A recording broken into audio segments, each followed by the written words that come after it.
vos has trabajado un libro que, bueno, a mí me resulta muy interesante porque yo enseño en la universidad filosofía del lenguaje.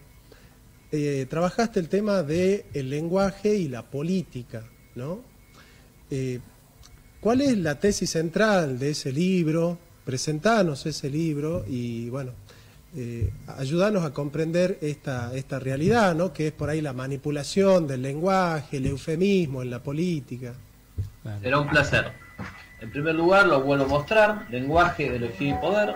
Acabo de sacar la tercera edición que se está vendiendo, está en Mercado Libre, donde se pueden contactar conmigo por venta directa y también en varias librerías del país, en Tucumán, en Mendoza, en Buenos Aires, La Plata, entre otros lugares.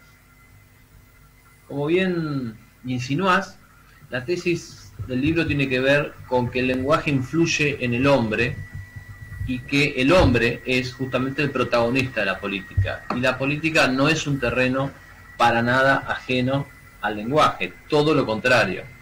La palabra influye en el pensamiento y el pensamiento influye en la palabra. Entonces, por un lado, hablamos de la manera en que pensamos. Y por otro lado, la forma en que pensamos determina o de alguna manera preadelanta, cocina la manera en que estamos pensando.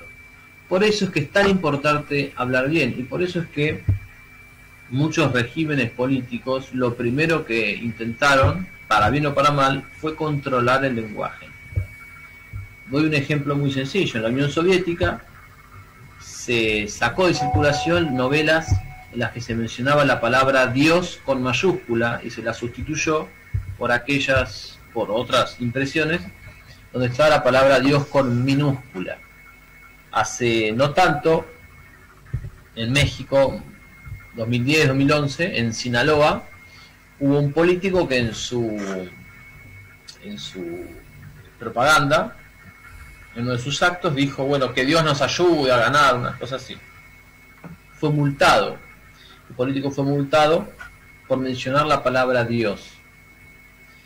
Multado. De modo tal que, ¿cuál es la idea? Sacar a Dios de la cosa pública. Que no se pueda decir la palabra Dios públicamente, que sea como un disvalor. Entonces, una de las cosas que analizamos acá en Lenguaje, Ideología y Poder, que yo les agradezco tanto a ustedes que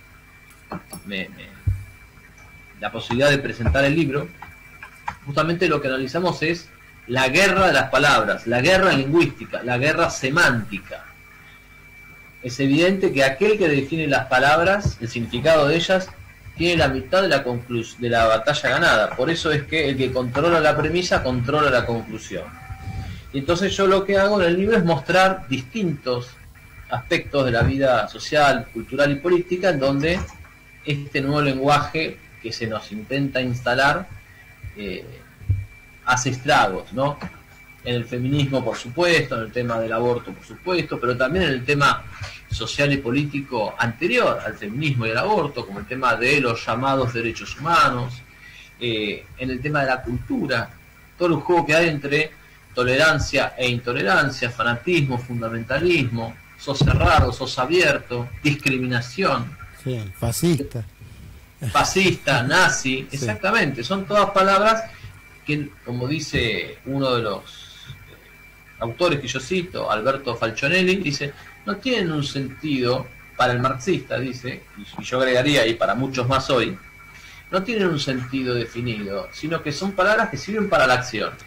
Como diría exactamente, como diría el siniestro Stalin, las palabras son balas. Es decir, a él no le importa que la palabra signifique eso o no. No le importa que si yo digo, bueno, no, ¿qué es un fascista? No, pará, expliquemos bien, un fascista es... Lo que importa es atacar, es descalificar una posición. O acusándola también con falacias que tienen que ver con la historia. No, esto es de la Inquisición, esto es medieval, esto es oscurantista. Claro. La Ilustración, por ejemplo, hizo gala de esta guerra semántica. Y lo que yo voy analizando en el libro es eso, son estas palabras.